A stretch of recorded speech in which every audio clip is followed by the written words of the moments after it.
Hello and welcome to another episode of Roundball Ramble. I'm your host, Corban Ford. You follow me on Twitter at CorbanNBA. This is part of the Sports Ethos family podcast, so check them out on Twitter at Sports Ethos Online, sportsethos.com. Ladies and gentlemen, we are back. It has been a little bit of hiatus. There was some traveling. It is the holiday time, as you know. And I don't want to say I fell for the holiday traffic of it all, but things just happen to get busier for me on the holidays. But we are back. We're going to be more regular and perfect timing, right? We're a quarter of the way into the season. A lot of great storylines, a lot of great numbers. I mean, we had Jose Alvarado drop a career high 38 points. I know, out of nowhere last night. So that was fun. Lakers are rolling, and that's always a good thing after coming off really slow. They had a classic against the Bucks on Friday night. Like, it's really been some good basketball. Good numbers. Jason Tatum, out of his mind. Luka Doncic. Anthony Davis been playing great. He's not even in the MVP conversation because there's so many folks. Steph Curry in the picture. So, we're back. We're rolling. I just want to say, Roundball Ramble is here for business. And we're going to be regular with it now. So, thank you for rolling with me. Thanks for sticking in. If you just tuned in, welcome. Nice to meet you. My name's Corban. Thank y'all. I have a great conversation here with Lakers Nation video analyst Ron Gutterman, good friend of mine. We want to talk Lakers. I thought, hey, let's kick back into high gear. Let's talk about my team. I love all of the NBA. WNBA, all of it. Like, every team is my passion, but the Lakers have been my first love since I saw the purple and gold and said, you know what? That looks like a fire team. So Ron joins me to talk about the state of the Lakers as we sit a quarter of the way into the season, and we break it all down. We go from ranking some of the ancillary Laker pieces, talking about possible moves. We look into Darvin Ham's coaching tenure as of this point to see what we like, what we don't like. It was a fun conversation. Good, just over a half hour or so. Deep dive onto a team that I think y'all will enjoy, so definitely make sure to check that out. Again, we'll be going regular, kind of come back with good content. Got a fun draft episode coming out later this week. It's going to be a blast, so definitely stay tuned. Stay up with me on Twitter at CorbanNBA Online. You can find me there. Instagram, Facebook, CorbanNBA. It's kind of where I'm at. So check out the content there for sure. But until next time, y'all, stay tuned, sit back, enjoy. I am Frosty. Y'all stay frosty. Until next time, I'll talk to y'all real soon. Sit back, relax, and enjoy this conversation with Ron Gutterman. All right, and I am pleased to be joined here by good friend, Laker Nation video analyst, also doing stuff in baseball. I mean, this guy is a man of many talents, a man of many sports. Follow him on Twitter at Ron Gutterman24. It is Ron Gutterman. Ron, how are you doing, bro? I'm doing good. How about you, man? I'm doing okay. I cannot complain. We were just talking before, as I'm recording, one of the few rare rainy days here in Arizona, and automatically you just want to drink some tea or some cocoa. I'm waiting for some hoops as we record. The Lakers will be playing later on today, but not early enough. But I'm doing all right. I'm doing all right, and happy to talk Lakers here with you. Always a good time to do that, but also just having you as a guest on the inaugural Down Bad Lakers fan show. So really, really excited about that. Thank you for that. To get started, I mean, let's kind of just look at this Lakers team. We're about a quarter of the way through. Right now, the Lakers are 9-12, which doesn't look super great, but obviously a lot better than the way it started and, relative expectations. They are 22nd in offensive rating, which isn't great, but 11th in defensive rating and 18th overall. So kind of in the back half, but middle of the pack there. But just taking stock of what they are, what are your thoughts as a whole? Are they better than you expected? Are they kind of worse? Are they right up to what you were looking at? I think it's interesting questions, kind of given what we thought about this Lakers roster outside of LeBron, AD, and depending on your feelings on Russ. Yeah, I mean, it's really interesting because when the season started, I assumed they would be like a hovering 500 type team. I think I had them going 44-38. 43 and 39, somewhere around there. So a hovering 500 team. And then the season started and it was horrible immediately. Like really, really bad. They didn't look, there were a few good things they were doing defensively, but for the most part, it was a pretty rough start to the year where it just didn't look like they were a very good team. So I shifted my expectations immediately to, oh, this team is awful. Like this team is not going to go very far. And over the last week or so, I don't want to take too much stock into like beating the Spurs 3 times because that's a team that's actively trying to lose. Yeah. But they've done well enough, and that Bucks win was massive the other night. They've done enough things the last couple weeks to where I can kind of go back to my original feeling, which is this is around a 500 team, probably a play-in tournament type team, and they're kind of showing that the early start was kind of just working out the kinks of a brand new roster, figuring out Russ's role, and now that they have that a little more settled in and like nailed to the ground, they're playing better basketball. But still, I think a lot of people got emotional from the Bucks win, like they overreacted a little bit. This is still a fine team, but they're not like, all right, we're ready to make a run now. Like I don't think they're at that point. That's more than fair. I was one of those people, Ron, pounding the drum. I was like, There were a that. lot of people. I don't blame you at all. There was even a moment there where I was like, man, is this team like good? Yeah. And then I was like, you know what? Like, let's wait a little bit because every time we feel that way, like we remember last year, there were a couple wins that they had that were really good. They beat the Grizzlies, like they had a couple really good wins last year. And every time you would be like, okay, they're gearing up now, they would lose the next game to like an awful team by 15. Yeah. So like I just got to wait and see what consistency they have. Absolutely. It's funny that you say that because I was just having a show as a guest on a Wizards podcast previewing their upcoming game against the Wizards, and I was like, listen, this Lakers team, like that was a really good win against Milwaukee, but I'm not sure if this is the type of team that won't then go and have a letdown game against a Wizards team that is definitely not on the level of the Bucks. Yeah, I think AD and LeBron and Russ and Darvin Ham even put every ounce of like soul they had into that Bucks game. You could see the way the three of them were playing. Darvin Ham knows the Bucks extremely well. Obviously, he was there for years. I think it was just kind of like a perfect storm of we're all ready to play our best game or coach our best game. And Yes. now that they're playing the Wizards, like no disrespect to the Wizards, they're a solid team this year. They're gonna be, a play-in type team. Mhm. But like nobody looks at the Wizards the same way they look at the Bucks in terms of like that's a point on our schedule where we have a chance to make a statement.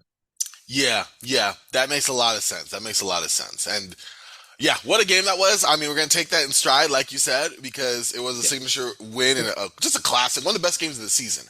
But you're right, this Lakers team still trying to take stock of what they are, and we don't know if they're there. Like, they're definitely not Milwaukee's level moving forward. Yeah. So that's for sure. Kind of moving from both of LeBron and AD, we kind of knew how they would be, or we knew what they would have to be for the Lakers to be any type of team this year. We saw last year an AD who, trying to remember if it was Jason Timpf. Yeah, Jason Timpf described as Clint Capella with some off the dribble moves and a jump shot once in a while, which I thought was hilarious. But when AD was playing at that level and LeBron is just scoring, not playing defense, and not 100% effective, we saw what the Lakers were last year. Also add to that tons of injuries up and down the board, right?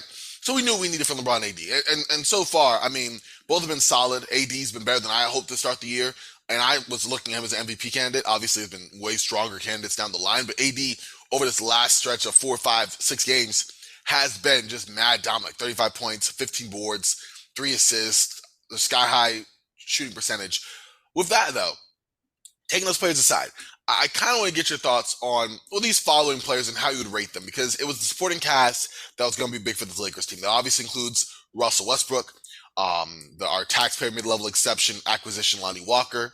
I put Troy Brown Jr. there, as kind of the de facto wing stopper sort of player.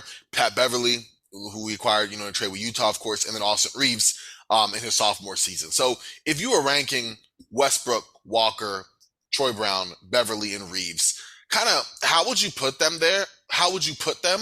And also kind of your thoughts on each one, because I definitely think you have an interesting mix of players here relative to expectations.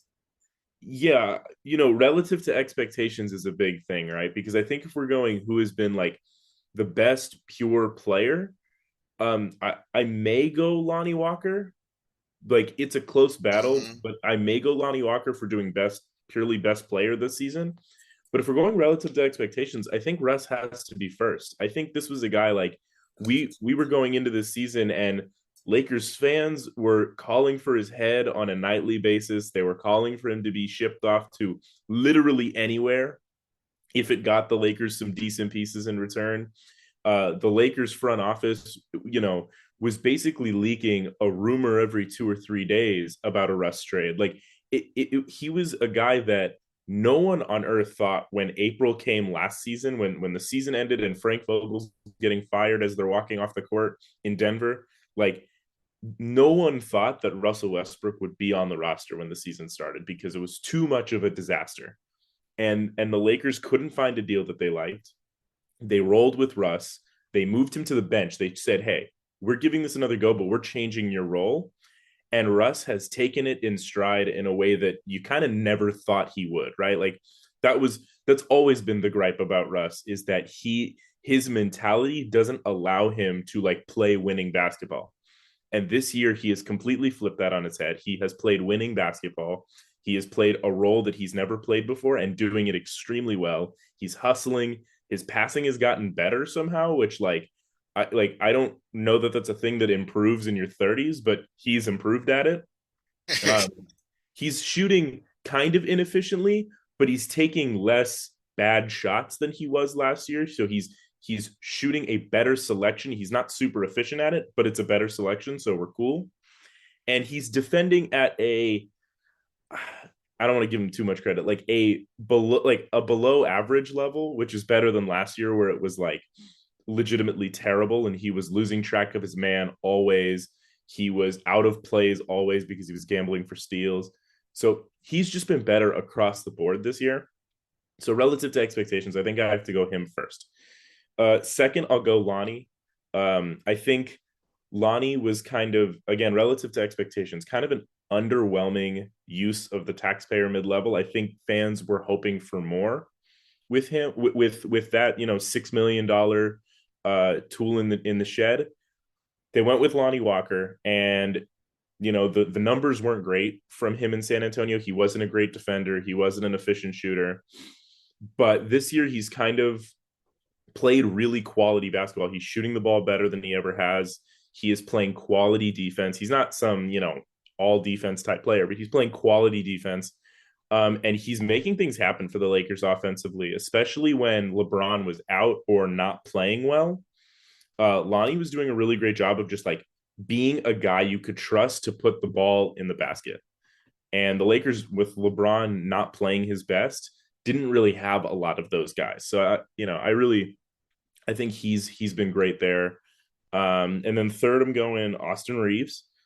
Austin Reeves last year when he debuted, I think we all kind of got really caught up in the hype because we were like, oh my God, we found our next Caruso. Like that was the big thing.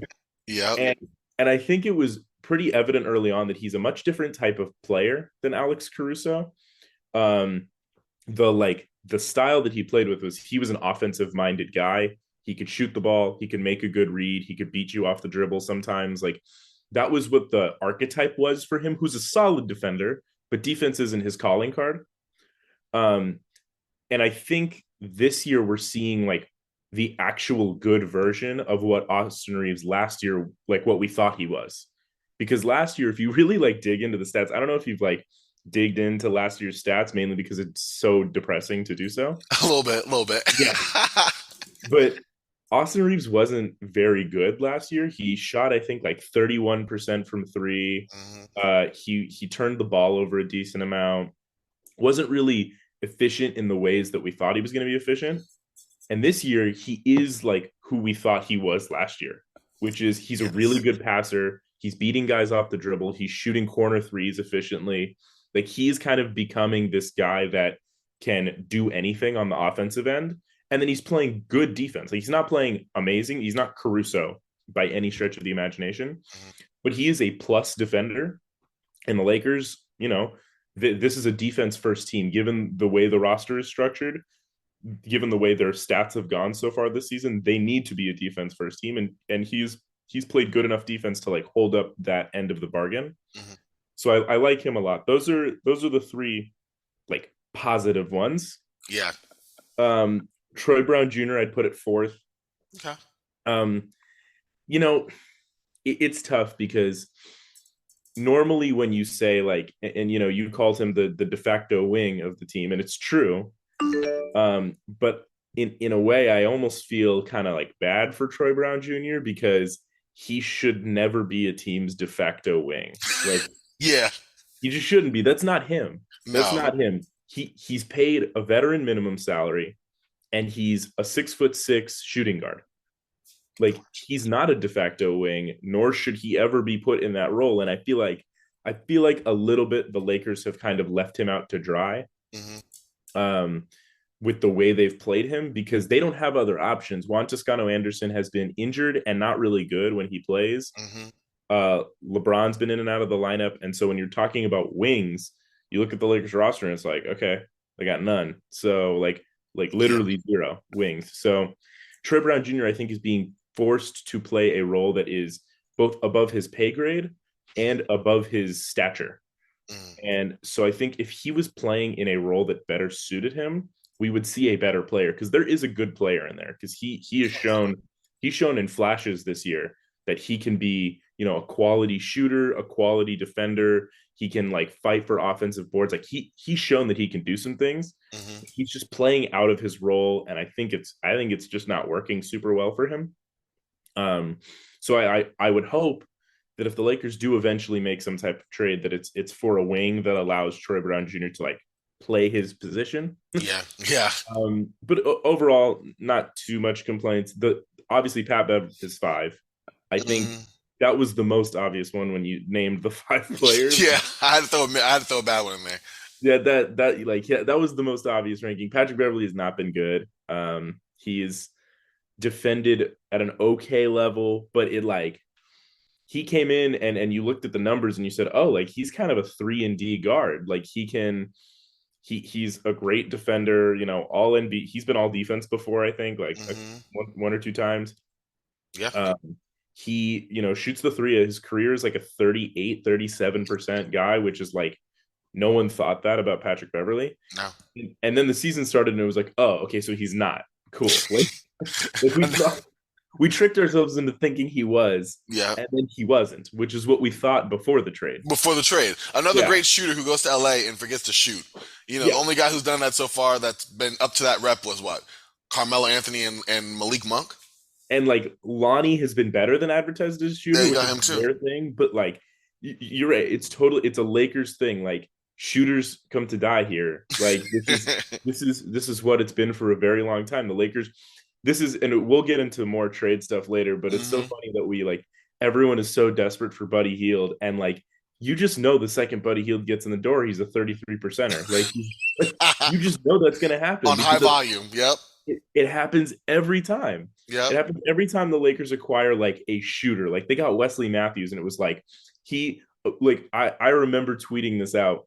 They signed Wesley Matthews. He had never shot under 37.5% in a season for his career. So guess what he did with the Lakers? He shot 35.8. Like, wow.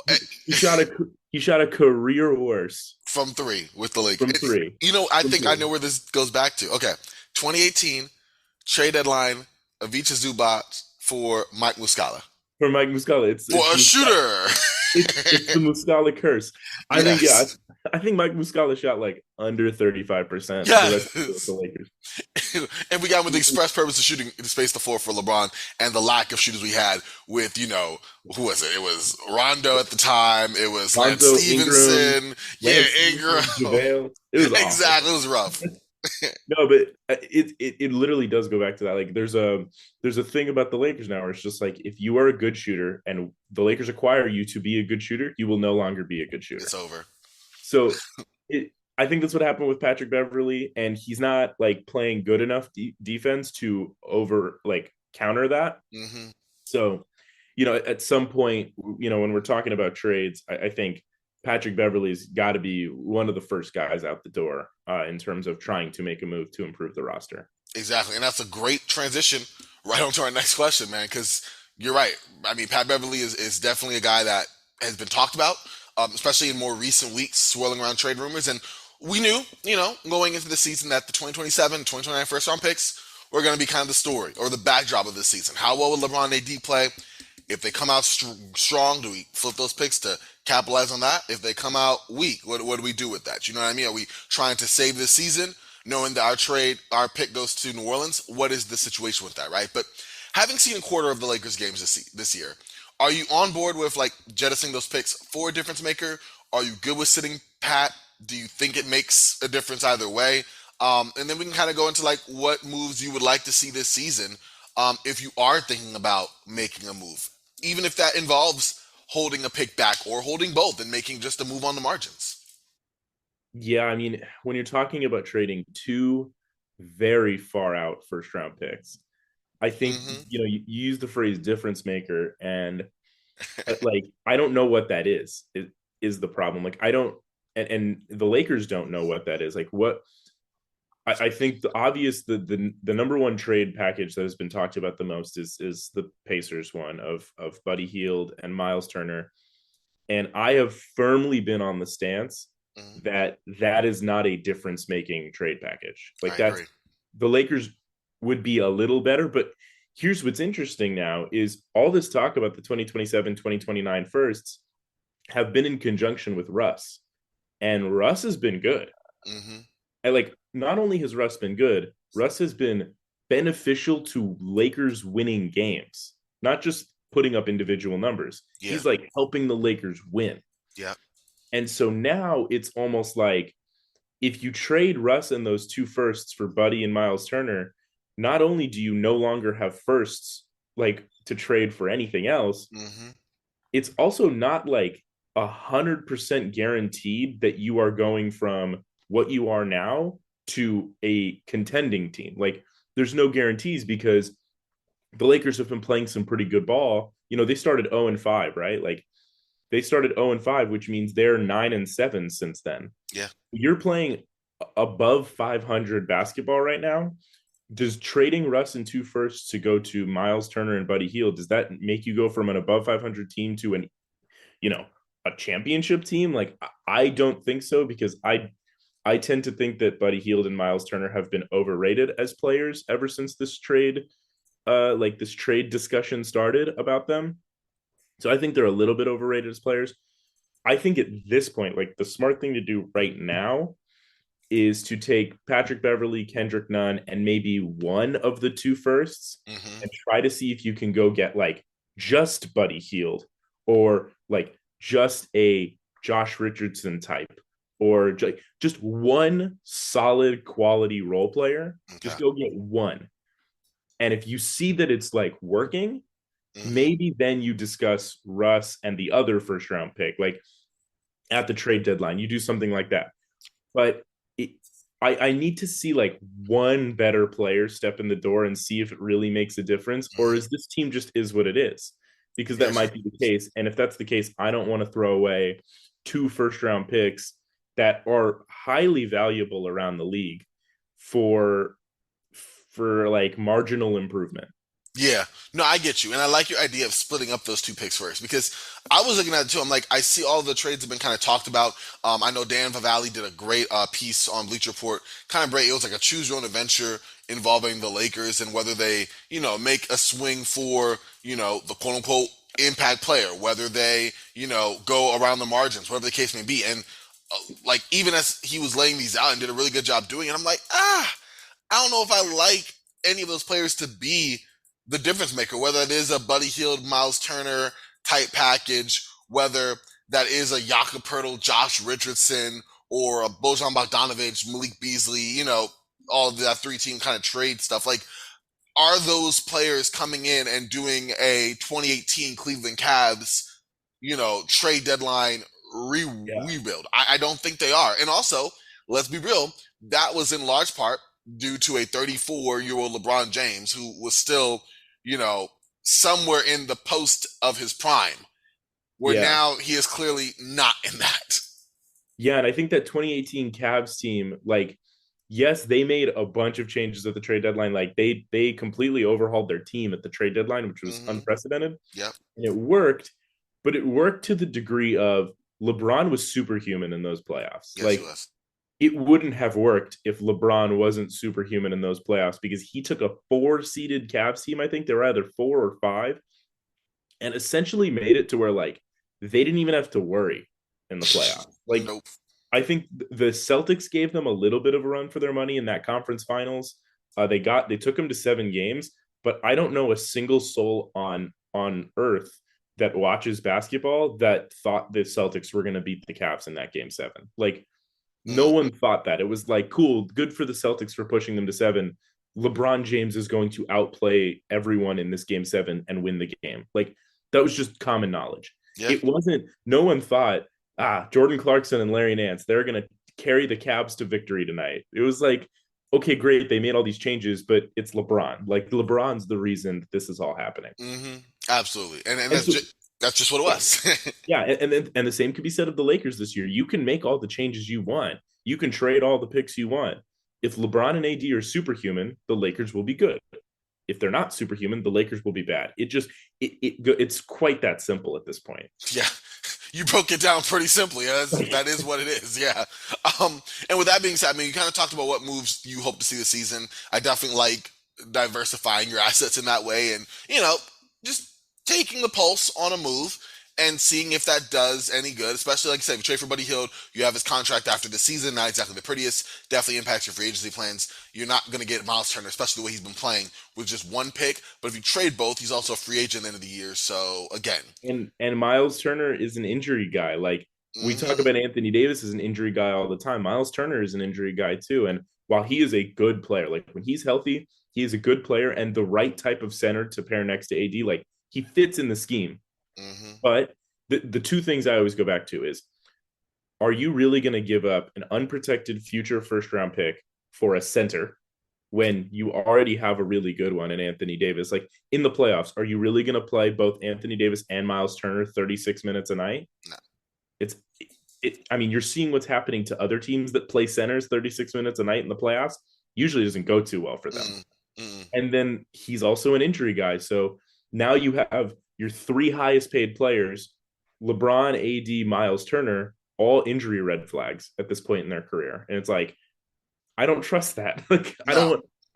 What happens if 2 of them get injured? The Lakers fall apart, and now they don't even have first round picks, like forever. They're done with first round picks till 2030. Like, Yes, that's a problem. That you're fresh out of assets, and your team is stuck in the mire for sure. This is what if you had a injury. Let's say LeBron already he's playing well, but he tweaked his ankle in that Milwaukee game, right? AD's been playing well this season, but had back tightness. I think every game I've seen, he's been monitored for back tightness, right? On and off, right? You bring in Miles Turner, you trade both first round picks, he goes down. All of a sudden, you got like a 27-55 win team. yeah, Like it's not out of the realm possibility that happens. We start 0-5 with everyone in the roster. and that's why, like, if you're talking about trading 2 first round picks, it's got to be a like reliable difference maker. And I say that knowing full well that probably doesn't exist. Like that trade probably doesn't exist. Like I know it's been floated around the DeMar DeRozan, Nikola Vucevic package. Mm-hmm. Like this may be, and you let me know if this is an unpopular take. Okay. I think I prefer the Pacers deal to that one. Oh. To DeMar and Vooch. Yeah. And the main reason is what problem the Lakers are currently having do DeMar DeRozan and Nikola Vucevic fix? Like I agree. Yeah. Yeah. They solve none of the problems and make the defense worse in the process. in one move. They solve no problems and create new ones. Mm-hmm. You already have Russ off the bench because he clashes with LeBron in terms of both them being ball dominant players. Well, I'm sorry, DeMar DeRozan manufactures his own shots, is not a catch and shoot 3-point shooter, and really plays from 20 feet in. There you go. He's not any type of 3-point shooter. He's exactly. not like he's a mid-range guy, and he's one of the most elite mid-range players that the modern game has seen. Mm-hmm. I love DeMar DeRozan as a player.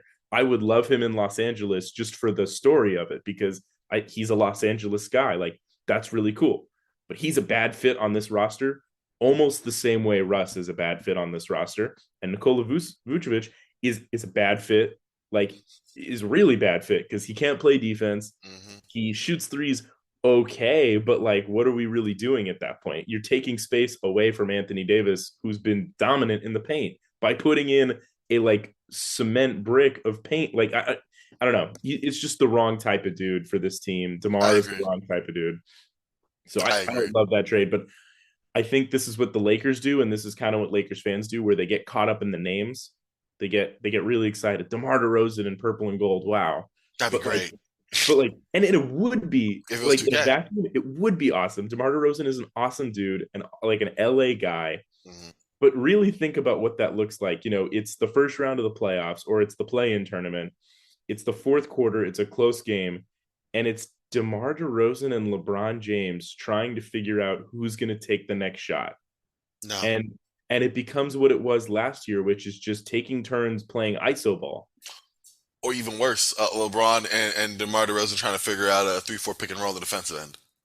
Yeah, like they're not navigating that. LeBron No. at this point in his career is not good enough on defense to navigate that. Mm-mm. And DeMar, while he's a fine defender, he's not navigating that either. So it's like you're losing something on both ends of the court. Russell Westbrook, while he's not a very good defender, if he gets pick and rolled to death, at the very least, I know he has the athleticism to like make up ground if he makes a bad read, Yeah.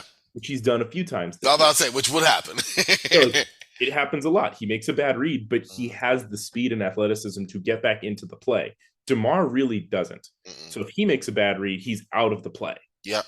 And LeBron is not that dude anymore on defense to where he can like cover both guys. Like, remember Giannis in the finals against the Suns when he got pick and rolled by Booker and Ayton, Mm-hmm. and he guarded both Booker and Ayton. Like, he contested Booker's lob and then blocked Ayton's dunk. Yes. Like, That was an immense, the positioning, the reflexes, the IQ, perfect. all in one 6'10 perfect. freakish package. It was a perfect defensive basketball play. Yes. And LeBron is not capable of that anymore. Like, he was at one time. Mm-hmm. He's not capable of that anymore. And so when I'm thinking about DeMar, like, I'm thinking about a lineup that's like Reeves, DeMar, LeBron, AD, Vucevic.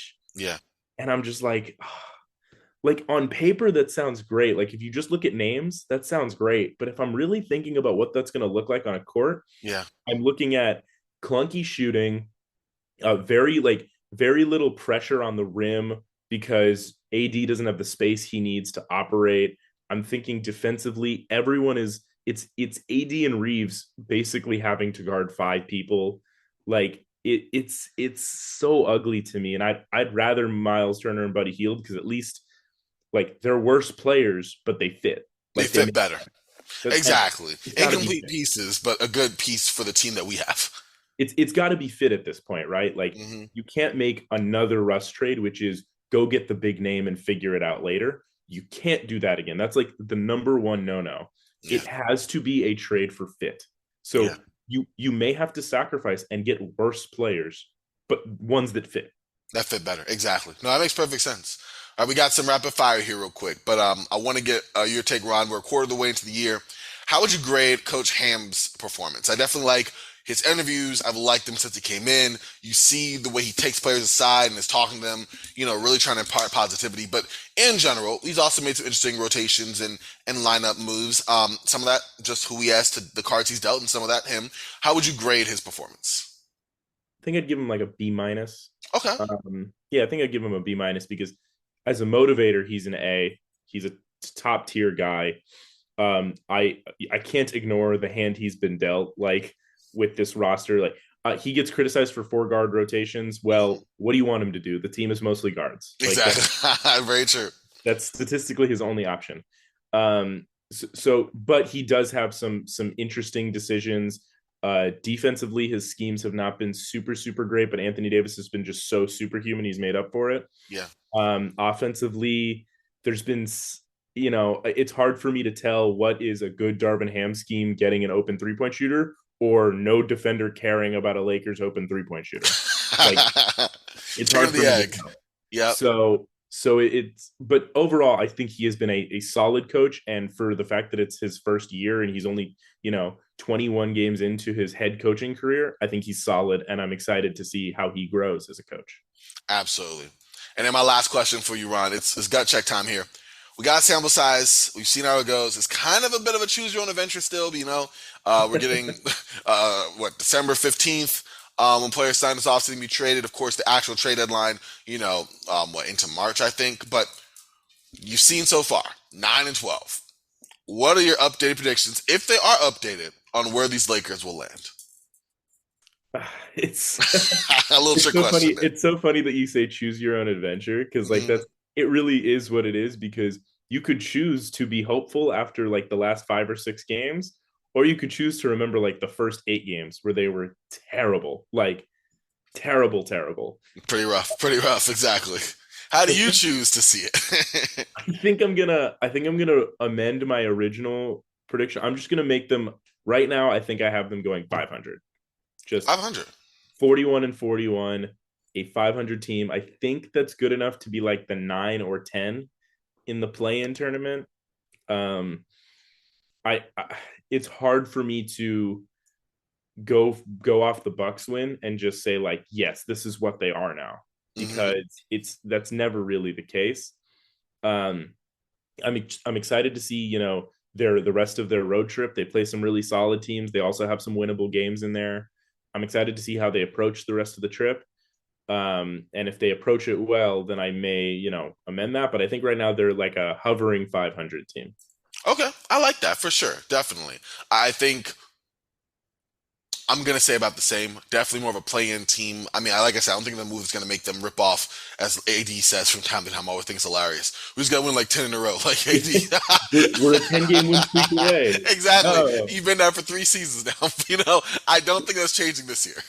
Even when they won the championship, I don't think they had a 10-game win streak in there. I think they had like a few 7s or 8s. Yes. They never won 10 in a row. Happens like once every 2 years by the best team. Like, exactly. The Celtics last year rattled off 10 in a row after the All-Star break. Like, they went to the finals. Yeah, that's not something that normally happens. So for AD to keep saying, I love his commitment to the bit, but no. But with that being said, yeah, I'm with you. I definitely think they're, maybe 8 or 9. Maybe they're in a game where if they win, they're immediately in the playoffs and they don't got to win 2.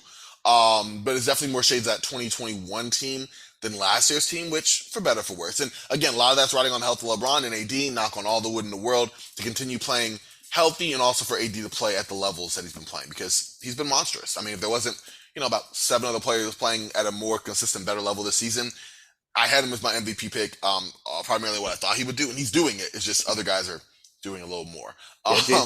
Jason Tatum's doing a lot more. Yeah, exactly. I'm looking at Tatum. I mean, Curry's been crazy. Luka, like, he's in that conversation, and all props to AD for doing that. But like you said, you're not past Tatum. As already set up, you have to be monstrous, and Tatum has to fall off the face of the earth.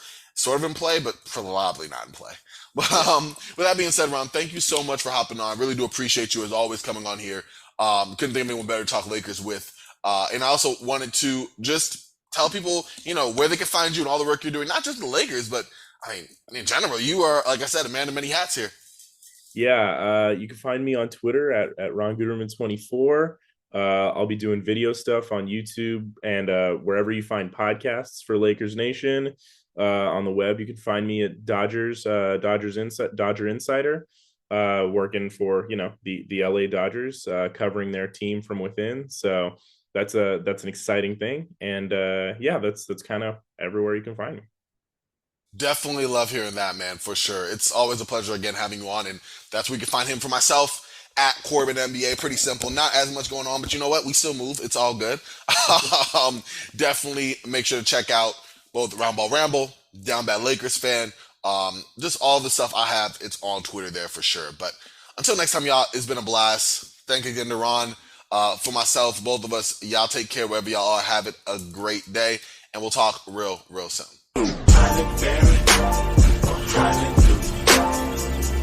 Take your poison, tell me what you do.